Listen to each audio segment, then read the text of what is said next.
Chapter 13. I don't sleep, and as soon as the daylight touches the sky, I leave Cinderella's tomb. Following the rising sun, I cut through the woods, stumbling along in boots that are 2 sizes too big. The main road is visible through the trees. The main road is visible through the trees after a while, but I don't take it. I stay in the shadowy confines of the tree line until the road is clear at the junction that leads into the heart of Lily. I hesitate as I think of the girl, Constance. If I go now to meet her, my parents will be left wondering what happened. The king will send his men to the house, I'm sure of it. But what will they say? Will they admit that I slipped through their fingers? I can't leave my parents wondering if I'm dead or alive. I keep the hood of my cloak up as I cut across the main road and make my way home. When I arrive on my street, a trio of palace guards are storming out of my house. They mount their horses as I sink low, pressing my back into a garden wall. They ride past, raining bits of earth and pebbles down on me. As the sounds of the horses fade, I scramble to my feet and dart around to our rear entrance. The door is locked. I rap gently on the glass until my mother's tear-soaked face appears. She flings it open and pulls me inside, cupping her hand over my mouth. My father appears in the doorway and his eyes grow wide. He glances back over his shoulder. "Hurry up with that tea, woman," a gruff voice calls from the front room. My mother goes to the stove where a kettle sits steaming. My father motions for me to move away from the doorway. He walks to the front room. "I'm going out to the front garden to pull down the lines," my father says. "That's woman's work," the other man says. "It is," my father replies, "but my wife is getting your tea." The man huffs. The front door opens, and a moment later my father cries out, "Sophia!" The man in the front room clambers to his feet and out the door. "Where is he? Where is she?" he barks. "I saw her. There." The man's boots pound on the ground as he runs in whatever direction my father has pointed to. My mother wraps her arms around me as my father sweeps over in a silent rage. "They came looking for you," he says through gritted teeth. "They have guards posted at the end of our street." My mother steps aside. I have never seen him so angry. "Is it true that you assaulted one of the suitors and fled on foot?" my mother asks. I didn't have a choice, I say. "How could you put us in this position?" my father asks. "What about the position you put me in? I can't believe that they're making it seem like this is my fault. We put you in a position to succeed in finding a good match. You could have wooed the king himself. You would have been chosen by someone." My father rubs his forehead, squeezing his eyes closed. "You don't even know what happened up there.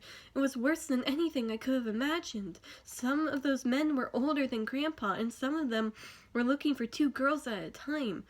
My mother looks as if she's going to be sick. "It's disgusting, Morgan," my mother says to my father. I'm struck silent. She so rarely expresses any doubt about the king's laws or the ball itself. "You have broken the law," my father says. "Do you care for nothing except your own selfish desires?" The words strike through me like an open hand. I stagger backwards into the chair at the kitchen table. The words strike me like an open hand. I stagger backward into a chair at the kitchen table. A dizzying torrent of utter despair washes over me. My father hasn't even bothered to ask me if I'm okay. You put us in a terrible position, Sophia. We can't defend you. The palace may think we're complicit." He glances at my mother and then back to me. "You can't be here when the guards return." "Where am I supposed to go?" I ask, bewildered. I look at my mother, who hangs her head. "You've given me no choice." My father's eyes are wild and searching. He slumps down and my mother puts her arm around his waist. "Your friends probably found suitors. You come home dirty, disheveled, and wanted by the palace guards. The king, humiliated, lived in front of everyone, tossed her aside like a piece of garbage, and you're worried about my dirty clothes?" "Her family is not one of means, Sophia," says my father. "They tried their hardest to make sure she was prepared, but they failed her. I did not want that for you. I have worked hard to make sure you were ready, and now you'll be forfeit." My mother shakes uncontrollably. She rushes to me and holds me close. "No, I won't allow it." She clings to me, digging her fingers into my back. "There are no other options, Eve." "I am not going back to the palace. I say. I'll leave if that's what you want, but I will not be a prisoner to the king. My father stands firm, and I watch him. This man who I adore so very much has turned into someone I don't want to know. His words crush me. I walk to the back door in a haze. Wait, my mother says, rushing to block the door. Please, we can hide her. We can make her apologize to the king. We can't. She has to go, Eve. The pain of this is too much. I begin to weep as my mother screams at my father. Morgan, stop this. Stop this instant. This is our child. She needs us to... To what? My father snaps. To continue to break the law? To continue to defy the king? Her best chance is to escape. He flings the back door open wide. A gust of cold air stings my face. Go. Get as far away from here as you can. I look into his eyes. The tears stream down my face, but I keep the urge to scream and sob bottled up. I can't protect you here, he says. Neither can your mother. You have to go, or we will all be dead. And if I leave, it will just be me who ends up dead? He doesn't answer, and I am again taken aback. He knows this. He's willing to let this happen. You can't keep me safe because you're too afraid to stand up to the king. My words hurt him. His eyes brim with tears. He blinks them away. Please, go while you still can, before the guards return. This is the best chance for all of us. Your mother and I can avoid suspicion if I tell the guards that you never made it home. I want to scream, to shake them and tell them to open their eyes, to see how wrong this is. I step out onto the stoop. The door closes and locks behind me. My mother's cries ring out inside the house, and my father's muffled voice tries to calm her as he screams my name. I walk to the street, tears streaming down my face and an anger growing in the pit of my stomach. It's so hard.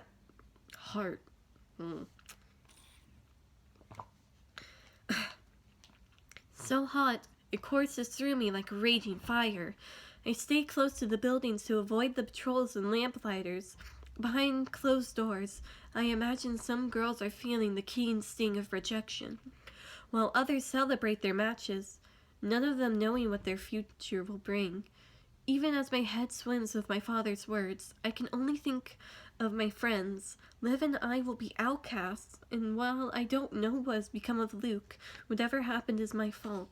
He wouldn't have been there if it wasn't for me. I pull the cloak in around me, and the lavender scent envelops me, reminding me of the girl from the crypt. 5 miles west, that's where I need to go. It is the only place I can think of. There is only one road leading west that extends right up to the city's border. As I make my way there, the rumble of carriages and horses put me on edge. The king's men are searching for me, but how many of them could pick me out of a crowd? The farther away from town I get, the fewer people there are.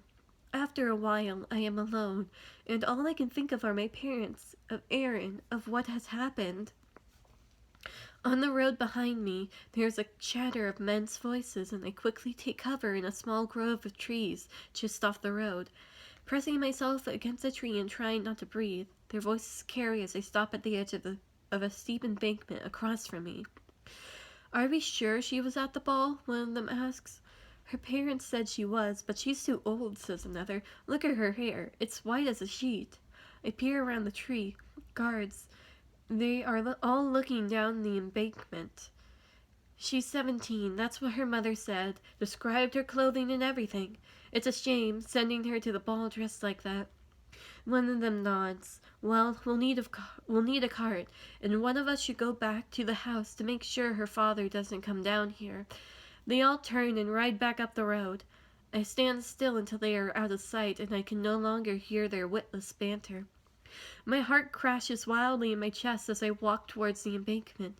Something deep inside compels me to look. The steep slope leads down into a ditch where a few inches of water have gathered. Lying there is a person. My breath catches. I recognize her dress. Eyes that once sparkled with laughter and a mouth that once whispered silly jokes are open wide, caught in a scream. I cut my hand over my mouth to stifle the nausea. My dear Liv, I have never seen a dead body. I don't know what it should look like, but what I see seems foreign. Liv's hair, once brown, is now white as snow. Her skin is shriveled and ashen gray. Her arms are drawn up in front of her, her hands rigid, fingers curled into claws. I stagger back and my stomach turns over, collapsing on the road. I feel the muscles under my tongue seize up as I vomit. Nothing but a foul-smelling liquid comes up. I refuse to believe it. She can't be dead. Not my Liv. Men's voices sound again in the distance, and I wipe my mouth with the back of my hand, stumbling into the trees where I slide down onto the ground and cry. Noiseless and aching, I double over and clutch my cloak, pressing my face into it as the rumbling of wheels sound on the road behind me. I watch as the guards return on foot, pulling a small wagon with an open top. They situate themselves along the road, and together they pull Liv's body up from the embankment, placing her atop the wagon's bed. I am going to vomit again. Do we have a blanket? One of them asks. Oh, you're worried about her decency? Another asks. No, I just don't want to see her ugly face. It's terrifying. He pretends to shake with fright, and they all laugh. I'd have offed myself, too, with a face like that. One of the guards, an older man, steps forward. Cover her and shut your mouth. This is someone's child. The younger guard doesn't look moved, but he quiets himself and covers Liv's body with a blanket. They pull away and head back towards town. I sit in the shadowy grove of oak trees. I put my head in my hands and weep. I can't see through the torrent of tears. I gasp for air and cry out. Lying down in the dirt, I press my face against the ground. I want to crawl into the earth, to disappear, anything that will make me forget about what I've seen.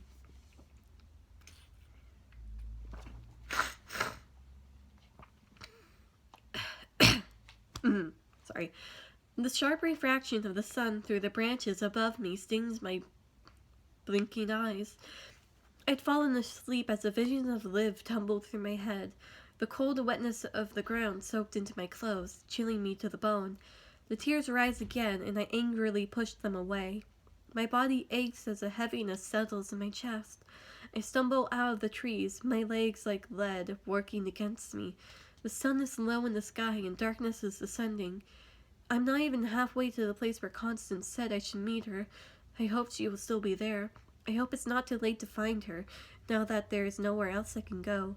I push forward in a daze. Over my shoulder, the sound of horses and people talking startles me. I scurry down the embankment and press myself into the dirt to avoid being seen when the carts come barreling past. When the sound moves off, I carefully stand and look down the road. A cart full of heavily armed palace guards disappear into the distance. Liv's face stays in my mind as I walk. I can't help but feel as if I failed her. When Luke told me he would claim me to give us a way out, I thought I could bring Liv and Aaron along. I thought we could save each other. Her absence resounds in every breath I take. The weight of her loss crushes me. Her parents must be in agony. The thought brings a new kind of sorrow. As the sun sinks lower and lower, I'm exhausted and unable to keep track of the minutes as they tick by. The distant bell tolling is my only clue as to how much time has passed. The road from town is paved with stones for much of the way before it turns to dirt. The farther I walk, the less there is to see. Trees sprawl out in every direction, their leaves yellowing. Even they know winter is coming. As the sun dips below the horizon, I come to a place where the road splits off into two distinct forks. The left path is covered by dirt and gravel, pressed flat by carriage traffic. The right path looks as if it hadn't been traveled in years. Overgrown weeds push in from all sides, and the ground is littered with large stones nearly as high as my waist. Decisions, says a voice. I stagger back, tripping over my own feet and falling hard into my side. From the embankment on the opposite side of the road emerges a familiar face. Constance. You scared the hell out of me, I scream, stumbling to my feet and trying to keep my heart from pounding out of my chest. What are you doing here? Waiting for you, she says, smiling. How did you know I'd come? I didn't, but I hoped you would.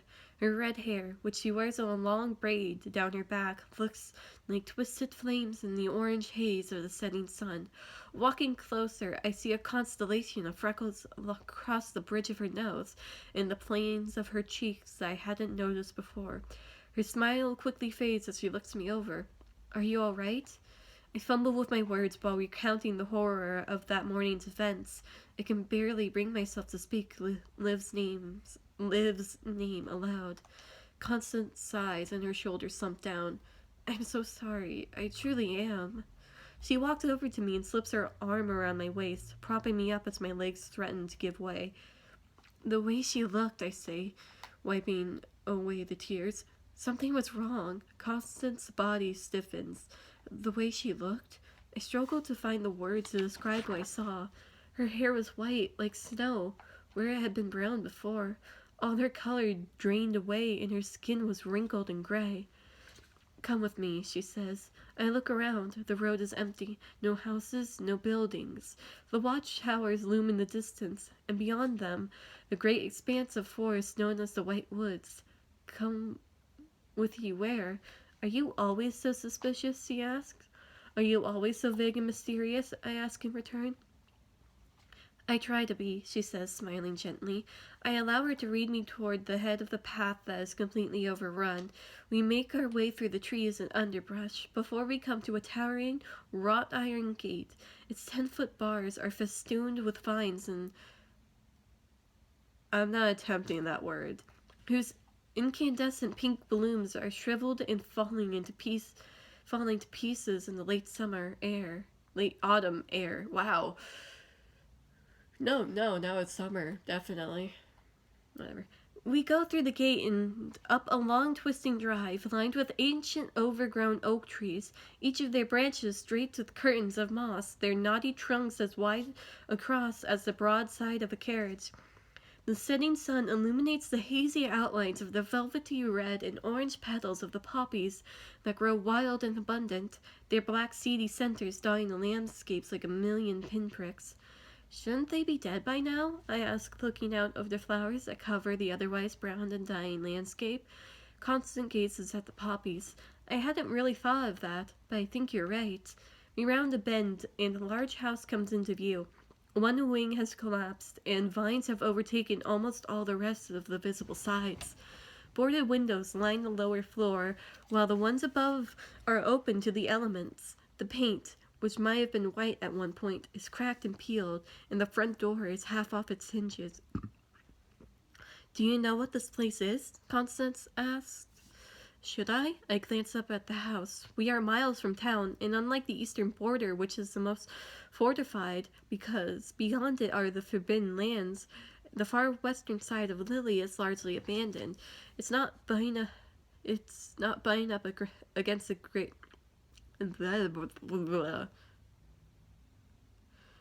It's not butting up against a great expanse of territory that leads straight to the place where the potential new kings of Lily are born and raised. Cinderella lived here with her family. This is where it all began. I look at the house again. It's identical to the illustrations in my copy of Cinderella's story. I thought it was on the other side of the Great Lake in the south of Lily. And didn't it burn down in a fire? Constance shakes her head. Lies. It's always been here. It's not much to look at anymore, I'm afraid, she says, a ring of sadness in her voice. She helps me up the front steps, and we go inside. As we stand in the entryway, I could care less about how it looks and more about whether it's even fit to stand. There's a large hole directly over the foyer. Leaves and debris litter the cracked marble floor, and a wide staircase with broken and missing steps lead up to the second level. The banister has fallen off and lies in pieces on the floor. Constance sees me eyeing the stairs. Don't worry, we don't have to go up there. I follow Constance into a room just off the main hallway, my legs still knocking together. It is a small parlor with a fire already burning in the hearth. Some tattered furniture is scattered about, but it's dry and warm, and a pile of neatly folded blankets sits in the corner. It looks like Constance has made camp here for several nights. She gives me a large basket with a tall handle. I open the lid and almost faint from pure excitement. Inside are grapes, a small wheel of cheese, and a loaf of bread, and a small carafe of milk closed with a cork stopper. Take as much as you like. A half loaf of bread disappears before I stop myself. Are you sure you don't want any? No, finish it off.